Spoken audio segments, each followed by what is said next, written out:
In today's video, we're going to talk about front and back matter, which is literally everything in the front and back of your book that is not the story itself. So that's going to include things like the title page, the copyrights page, the dedication if you want one, the acknowledgments page, the about the author page, signing up for a newsletter, or other bonus pages like book maps and glossaries and next releases coming out and all those other fun things. I'm going to go over a huge list of front and back matter and why authors specifically choose to use different things and how to set them up if you would like to use them. And I'm going to show you using my book, The Stolen Kingdom. Before I show you my screen though, I just want to say that the best thing you can do when you are deciding on what goes in your front and back matter is research the books on your bookshelf, especially the ones in your specific genre, because my genre is young adult science fiction and fantasy, and what I do when I approach these is based on what I have researched, and your genre might do things a little bit differently,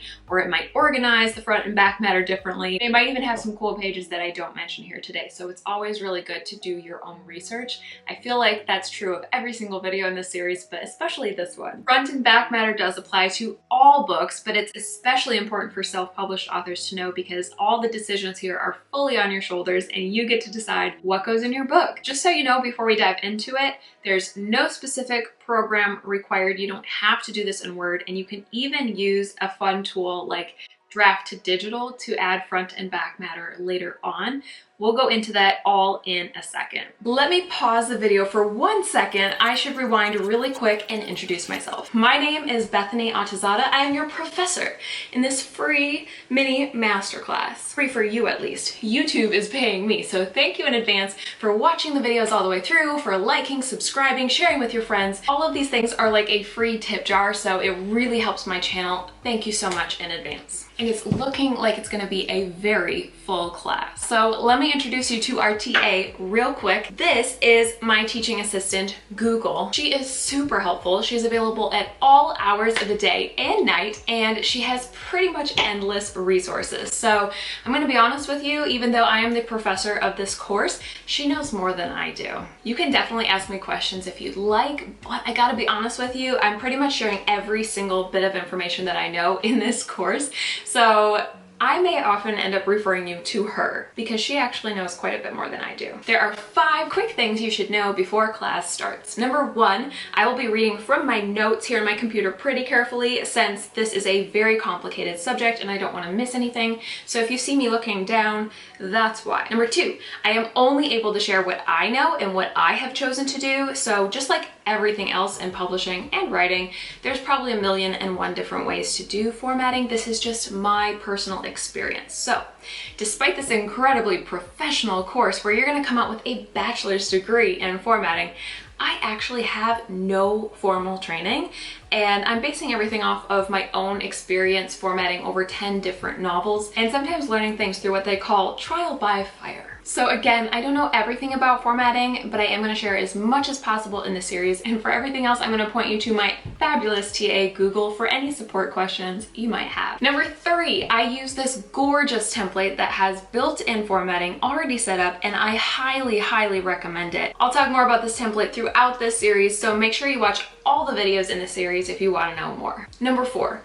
Oh yeah, did I mention that this is a series? I'm going to put all the videos in this formatting series into a playlist on YouTube that I will link below every single video. If you want to go back and watch any videos that you missed, you can find that in the description box below. Last but not least, number 5, I am going to timestamp all the videos in this series as much as possible, which means that you can look at the bottom of the video to see what is in each section, and that way you can easily go back and forth and find something again if you need to watch it a second time later or a third time. But I just want to encourage you not to skip around the first time because you might miss something really important and I don't want you to be confused. Okay, back to the video. All right, I've got my notes here because there's a lot of pages we're going to cover. The first one, though, is the most obvious and it's really beautiful, and that is the title page. So whenever I share my Word document over on Instagram, I always get people asking me, how did you do that beautiful font? Like, what is it? I want to have it. So that is my first tip, which is that your title page font should match the font for the book cover. This particular formatting rule is followed, I would say, like 90% of the time. There's some rare instances where a publisher might do something that's also very unique and beautiful, but slightly different. The times when this does not look good is when you see a self-published author just use a basic generic font here, which I have done in the past when I didn't know better. And that just says, hey, this book is self-published. One of the best things you can do to look more classy and professional and more like a traditionally published book is just to ask your cover designer and say, hey, can I get a PNG file of that title text so that I can put it on my title page? And I have never met a cover designer who wasn't totally fine with this. Most of them actually include it in their package. If for any reason you have to pay more, I think it's worth it. And then you're going to insert that PNG file as an image. As you can see right here, if I click on that, that's actually an image that I inserted. So we will talk more about inserting images in the video on how to insert images in this series, and I will link it below for you to watch after this one when it's ready. Because as you can see, it's very important to know for you to include a really nice PNG file of your title. But the next thing you're going to notice is that in my book, at least, I have two title pages. So I have this first one, which is just the title font, absolutely nothing else. And this is the signing page where you leave lots of blank room to sign your author name. And it's pretty common in the traditional publishing world, although you don't have to have two. But the next one is over here, and that is so that it's also going to appear on the right side of the book, because page 1 is always going to be on the right side. So this will also be on the right. I'm going to zoom in and show you. So I have obviously the book title, but it also says book 1 in the series. So it's like the full information about the title. And then also my author name is included, also a PNG file, as you can see when I hover over it. And then below that, I have my company name, Grace House Press, as well as my company logo right there, and the copyright information for this. I'm gonna zoom back out again so you can see them side by side. And I would recommend that if you don't wanna do two title pages, that you would go with this second option here that includes the relevant information for you as the author, for the publishing company, and the copyright information. That's just my recommendation though. The next page we're going to talk about is copyright. So I'm going to zoom in again to show you my copyright page. Copyrights pages are fairly standard, but even these are going to change and vary a little bit from book to book. So it can give you some ideas on what you might specifically want to do. The first line is the book title, and then the second line is the all-important copyright, which of course is what makes this the copyrights page. So the order of this is always the symbol first, and then the year of the copyright, and then your author name or your pen name. This next section is, I'm going to call it the protective jargon.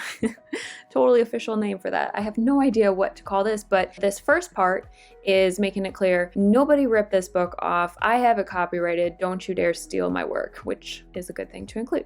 The second part says this book is a work of fiction. This is the legal jargon that is protecting you if someone crazy comes out of the woodwork, which is very rare, but you never know what might happen, so it's good to protect yourself. The next thing that you'll usually find on a copyrights page is some type of contact information. Now, in the traditional publishing world, this is going to be an actual address, which is why if you have the template, you'll see the option to include an address. And that's of course because they do actually have physical buildings for their company. Now, if you have a PO box, you could definitely include it here, but you also don't need to. As long as you have some type of contact information, the general idea is for someone to be able to contact you. The next section is your credits section. And so this one, you're going to notice mine is really huge. This is my personal choice as a self-published author who gets to choose whatever I put here, but in traditional publishing, usually you won't put quite so much. And so this is totally up to you what you want to include. But cover design is the one thing that's almost always included. So let me really quick explain this if you don't know the story. I originally hired my friend Mandy at Stone Ridge Books to do all 4 books in the series, and I paid her a down payment, but she went through an awful experience where her hard drive was wiped and she wasn't able to do my first cover when I needed her. So I ended up going to 99 Designs, where I met this lovely gentleman who I believe works with his brother. And so he did a fantastic job on the front ebook cover of The Stolen Kingdom. So that's the very front cover that you see. And he actually hired a model as well, which I was so impressed. I thought, this model is gorgeous. She's exactly how I imagined Ari. Nothing else even compared. So huge shout out to him. And then Mandy followed that up when she was back and ready to work again, she did the hardcover wrap, which means the spine, the back cover, the inside flaps, and then the actual hard cover of the book itself. In traditional publishing, you don't usually mention your editor here. You usually mention them in the acknowledgments, but I wanted to give credit where credit's due, as well as for my author photo, which is my friend at Verismo Studio, and then my gorgeous character art by these two ladies, Ingrid Nordley and Margarita Lapina. They both did stunning artwork and gave me permission to include it in the back of my book, so I wanted to give them a shout out. And then of course the template here is by Derek Murphy. The next section is the ISBN information, and the editions is at the very bottom. So let me go over and break this down real quick. ISBNs are pretty standard information, honestly, just so that if someone wanted to, they could take that number, plug it into Amazon, and find that specific version of your book. ISBNs are honestly mostly used by retailers and maybe libraries, not so much by your average reader. And then if you don't purchase them and you want to use the free ones on KDP or one of the other platforms, then what you would do is first get the ISBN number information from them. As you're going through the uploading process, you will come to a screen where they allow you to decide if you want a free ISBN. You will say yes, and then when you get that ISBN information, you will include it in your book before you finish the uploading process. Now at the bottom is the edition. Both of these are edition related. I once did my research on this countdown, which usually starts with the number 10, and from what I gather, I think I did this wrong actually. I think it is supposed to be like this. So if I remove the number 1, that lets people know this is no longer the first edition. Now we are on the second edition. So you don't have to include this. I just think it looks snazzy and professional to stick to the traditional publishing standards. But this is the older way, back when there was actual big mass printings of books, which there still are from what I gather. But in self-publishing, it's print on demand. So I like to do this more modern version right above that, where I actually explain for people who don't know, this is a second edition, and here is when that second edition was first published. All right, I promise that they won't all be this complicated. The next page is a dedication page, which I actually don't have, so I pulled this fun image from Pinterest, but usually a dedication is just 1 to 2 lines at the most, and it's a dedication to a specific reader. All right, I'm gonna zoom out again because I wanted to show you this is all the front matter, these first pages, and then my chapter 1 starts here. So the rest of this is much more optional, but I wanna walk you through it really quick before we go to the back matter. So first is my also by page. And the reason authors include this is simply so that your readers can know, hey, this author has other books, maybe I should check them out. Now that the Enchanted Crown is about to come out, I could actually go and add that in here. And then the way that you see that they're highlighted to be links is you right click and you click hyperlink, and then you will add the link right here, which is my universal book link for books to read. This takes you to all the different vendor sites in one, and there you go. Now the Enchanted Crown is added. And sorry that that one's highlighted. I accidentally clicked on it and now it's going to stay highlighted until I close the document. That is a book that I want my readers to be able to find very easily. Now, obviously for a paperback, these links are not going to be clickable. So you could go ahead and highlight it, and you could just simply right click the hyperlink option and remove it, but I like to keep them in because it gives it a little bit of an extra pop, and it lets the reader know like, hey, this is something you can find online. The next page is what's called a call to action. For me, that is a request that they sign up for my author newsletter. It's very simple. I kept it very basic. It just says sign up for my author newsletter. Be the first to learn about Bethany Atazadeh's new releases and receive exclusive content for both readers and writers. And then of course,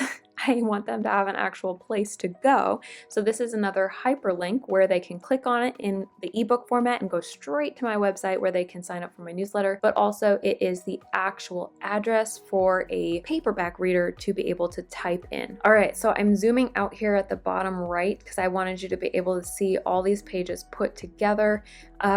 So the map is actually on 2 pages. To do that, I simply made 2 copies of it and I cropped it down the middle, and I cropped it down the middle the other half, and I saved them that way and inserted them as an image. So see, if I click on it, that is an image that I've drawn all the way out to the edge of the page, and we'll talk more about that again in our video all about inserting images. But now on this left side, I'm gonna scroll all the way to the bottom, and show you my back matter, which is all the way up to here. So I have a lot of back matter, but let's start with the basics. First and foremost, you're going to recognize my call to action page. You do not have to put a call to action in both the front and back, but I think it's really valuable to do because some readers will be curious and sign up right away.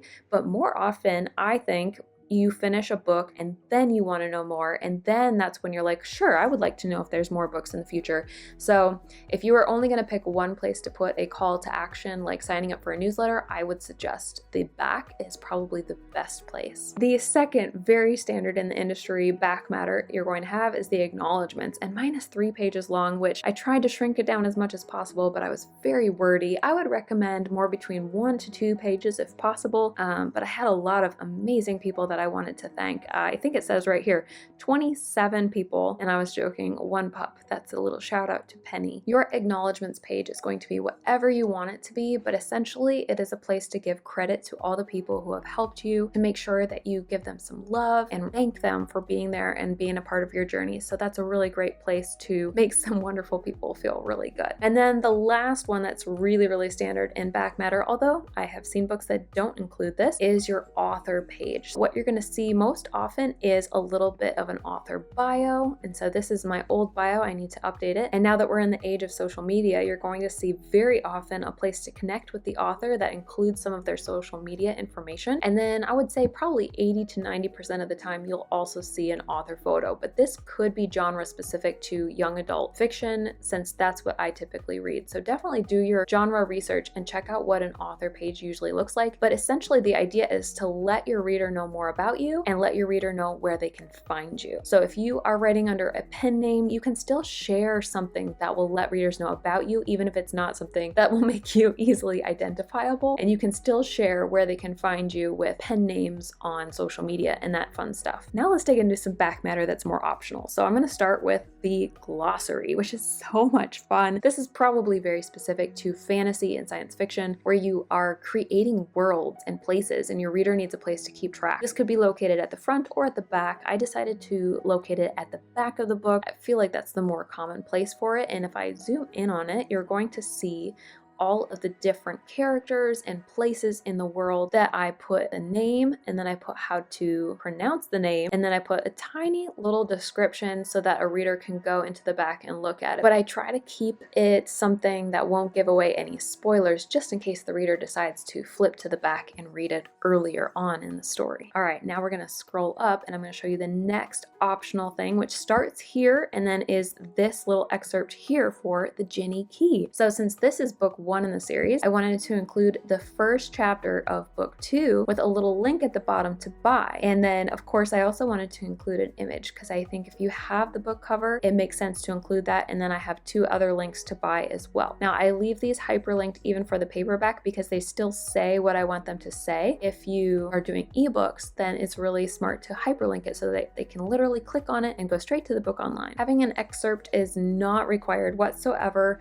I just think it's a really fun way to grab your reader's attention and make them want to read the next book. So it doesn't have to be the next book in your series. It could also be the next book in a new series or another standalone, or even a bit of a short story that makes them want to go over to your author newsletter to read more. Or if you don't feel like you're quite done with a story and you don't want to include the actual story itself, you could include just the cover and a little link to buy that says this is coming soon with a release date, if you would like to do that instead. The next thing you're going to notice, I'm going to zoom out here so you can see all of it, is my gorgeous character art that I mentioned earlier. These first 3 are by Ingrid Nordley, and then this one is by Margarita Lapina, and they gave me permission to include it in my book. I'm going to show you what that looks like on the page, but it looks so beautiful. I really was excited to include these as exclusives in the hardcover, but just so you know, I did not include character art in any of my other books, so it's not required. It's just a fun little bonus if you're able to include it. Another fun bonus that is just for my hardcover, but I thought this would be fun to show you, is a frequently asked questions section. So I have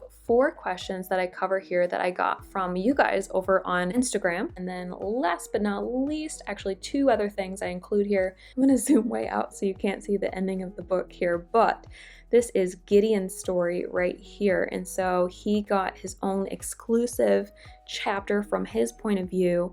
That is the scene that happens right before the Ginny Key starts, and it's a year before we meet him in this book, in the Stolen Kingdom. So it's a fun little bonus read that is currently exclusive to the hardcover, although someday I might add it to my email list and other fun places. I'm going to zoom way in on this page to show you guys. I have a turn the page for more. This is actually an image I made in Canva. So again, I just want to shout out that we're going to have a video on how to include images and make fun stuff like this in another video in this series, linked below. This says turn the page for more, and then it shares all of the things that are included in the back matter that might grab a reader's attention and want to make them keep turning the page so that they don't miss anything. All right, that was a look at the front and back matter in the Stolen Kingdom. That's the most common front and back matter, as well as a few fun bonus options you can include if you want to. I hope you enjoyed this video. Give it a thumbs up if you did.